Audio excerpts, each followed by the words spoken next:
Good evening. I'm Landon with Mermaid and Press. Serious subject today. This is purely educational.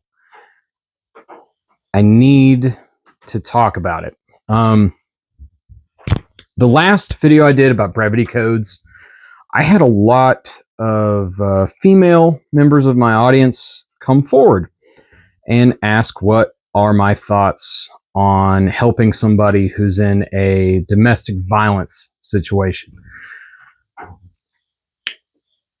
First, I don't care how bad it is, the victim and the survivor of domestic violence is stepping off on a journey to get their strength back.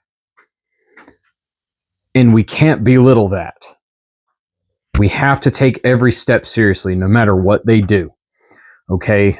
Their abuser is very heavy-handed in their life, controlling their social media, their whereabouts, what they say even on some occasions, who they talk to. If you don't know a lot about domestic abuse, there are many resources with people well more qualified than me to talk about it. My background in the matter is I have dealt with several people, either in my family or otherwise, that have survived domestic violence, not through much help from me, but things I've seen. And looking at some resources, I came up with a short list of things. And this video is difficult for a survivor to come watch. This is for the person who is going to help. That's how I'm going to angle it. There are things that the survivor needs to do that only the survivor can do, but it helps if you can know the steps, and it helps if you know what routes to take, and if you're confident you can actually help. I hope that abridged a little bit of confusion. I'm sure it created more. But first thing, they need someone they can trust. Okay, I'm not saying like the girl that they work with at the bank. I'm not saying another survivor. I'm saying somebody they can trust, somebody they know that when they call and they say green light, using a brevity code even, that person will drop what they're doing, go get them, and start them on their journey away from their abuser. That is a big pill to swallow if you are that person. But if this person needs help that badly, I feel like there's plenty of good neighbors in the world that will help in that situation. So they need one person. That person can be a passing law enforcement officer. Okay? Your local constabulary can get you in touch with the resources that can help you, be that a battered woman's shelter, a domestic violence hideout shelter. They might have different terms, is what I'm trying to get at. You have to look up these resources yourself if you're that person. And it doesn't hurt to call them and let them know who this person is, what they're going through, and what you can do to help. That one person they can trust now has created an advocacy action team. A lot of these shelters have not just therapists and social workers and daycare workers and survivors themselves working there. They have people connected into the systems. They know who to call. They know the step from day one that they need to take. And they know that somebody by this name could show up on the doorstep one night and need a place to stay. So that's what I mean. If you can talk, if you're a friend of a friend who's in this situation, call your local police department, sheriff's office, anybody, and ask them what they know, because they see it on a regular basis. So you can get the wheels turning for you, even if you can't find the resources yourself. My second thing, this is more for me. This is more for just knowing when your foot is in the door. You need to take the chance. You need to take the chance. That first chance you get, or that person gets to leave, They need to leave. This could be a man, woman, anybody. This doesn't have to be just a woman leaving a man. This could be a woman leaving a woman, a man leaving a man leaving a woman. All right. This is not uncommon. They need to take that chance. All right. And with that, my third point, take nothing if you have to. Take nothing if you have to. If you got the crap beat out of you this morning because the hash browns weren't brown enough, and they go to work, the abuser goes to work, and you have that feeling that you need to leave now, leave. Grab your birth certificate and your social security card and leave. Grab the children and leave. Okay? Unless you can grab the documents, right? A lot of abusers keep these documents hidden because they know those are all replaceable. If you need to take pictures of them the next time you see them and send them to somebody, do it. Okay? This one is going to be a little harsh, and this is going to be a very hard line to cross. If you have to leave your animals, leave the animals. I love my dog. I love my dog. I would do anything for him. If I can't take him with me, I would feel horrible, but I would be alive. I know that sounds dark and tragic. If you can take the animals, take them.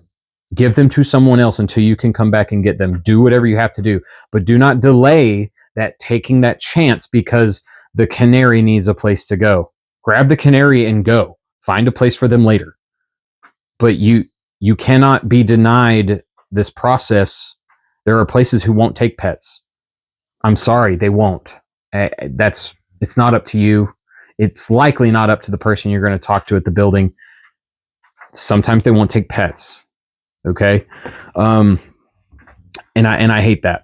So knowing if the shelter is going to take pets or not, that's part of your recon. That's part of your strike package for the person that is trusted to say, hey, call that like if they're at work, they pass you a note and say, hey, can you check if the shelter will take me tomorrow morning or tonight even? If I call them from my phone, he'll know. If I message someone on Messenger, he'll know. Okay. There is an operational security to keeping this person safe in order to make it to that first chance that you have to take, and you might have to do the research on your own. Okay. The next steps are after you've taken the chance. Okay. We've found that person we trust. We take the first chance we can get. We took nothing. Let's say we took nothing. There are no kids, no pets, no anything. We took nothing. We took the clothes on our back. I grabbed my wallet that has my ID and my social security card in it. It had $5 and a jacket and left. Don't go back. Don't go back until you are told it's okay to go back with people. If you need your stuff that bad, do not go alone.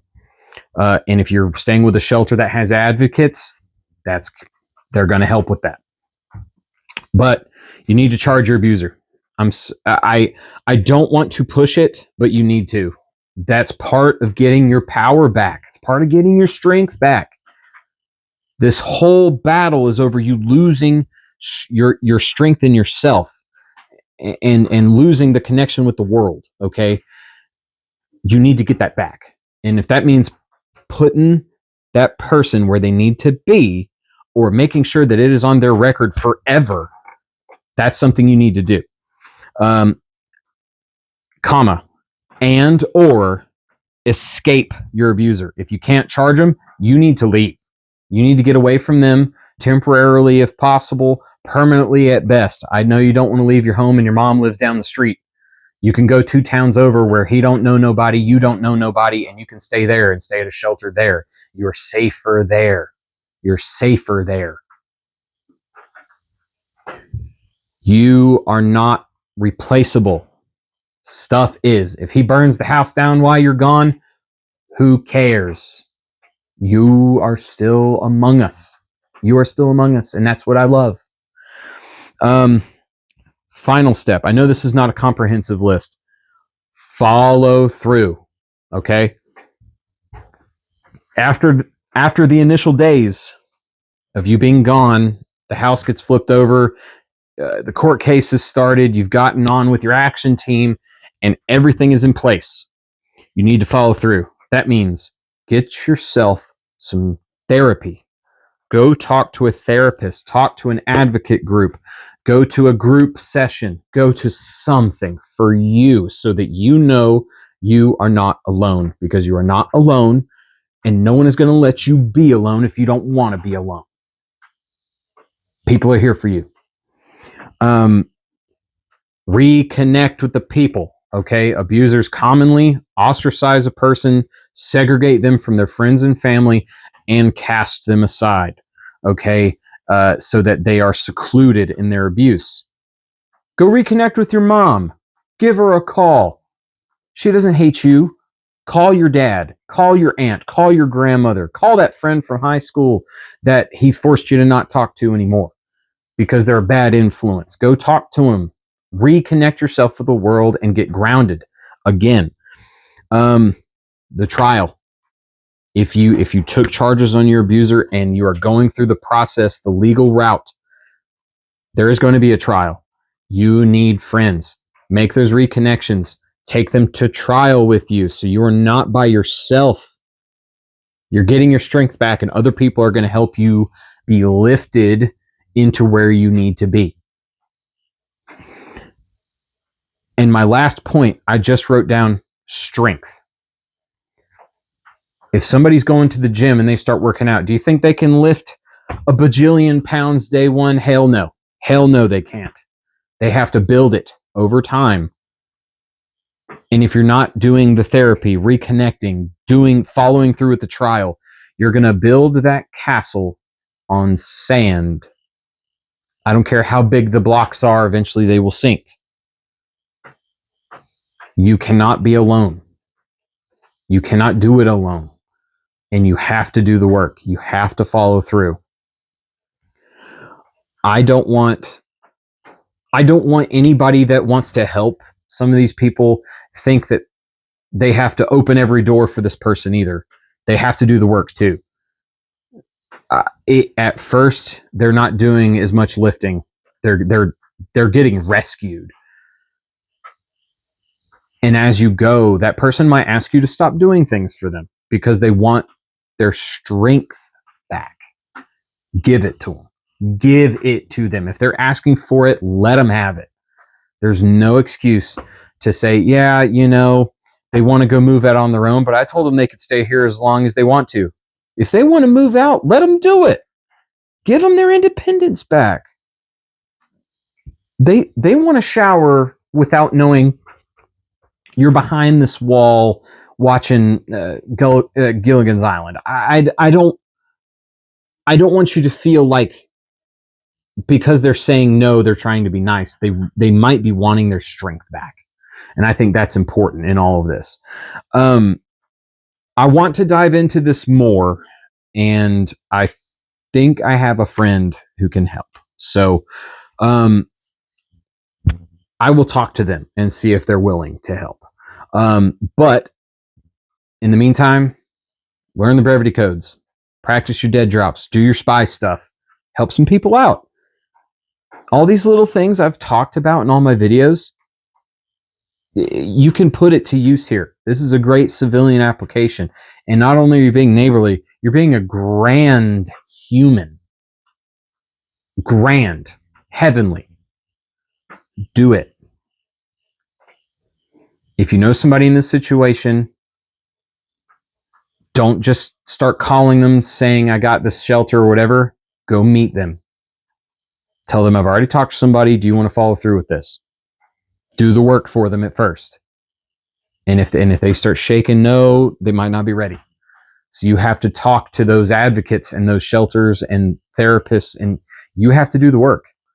They're in a prisoner mindset right now.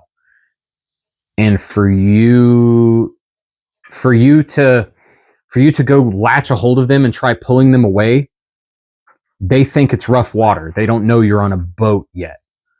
All right. They're going to clutch the side of that pier as hard as they can. They have to be ready. They have to be ready. And if they haven't let you know they're ready yet, they might be scared. Ask them straight up. Are you being abused at home? Do you want me to help you?